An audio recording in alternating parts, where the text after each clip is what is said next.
এই বছরের সরস্বতী পুজো রবিবার হবে নাকি সোমবার হবে এই নিয়ে অনেক দ্বিধা রয়েছিল মনের মধ্যে, তাই শেষ পর্যন্ত রবিবারই পালন করে নেওয়া হলো। বাড়ির বাকি সদস্যরা ভোগের রান্নাবান্না নিয়ে ব্যস্ত, আর আমি আর মানাই এদিকে ঠাকুরের কাজবাজ নিয়ে ব্যস্ত। নিজের হাতে ঠাকুরের কাছে সব কিছু গুছিয়ে দেওয়ার ওটা একটা আলাদা রকম আনন্দ রয়েছে। তো সবাই মিলে এভাবে ঠাকুরের কাছে সমস্ত কিছু গুছিয়ে দিয়ে তারপরে অঞ্জলি দিয়ে ঠাকুরের ভোগ খেয়ে নিলাম। ছোট থেকে বড় সবাই এই পুজোর জন্য অপেক্ষা করে থাকে।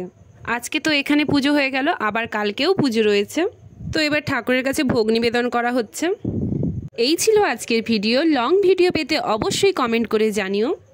তো আমরা এদিকে আজকের দিনটা খুবই আনন্দ করে কাটালাম।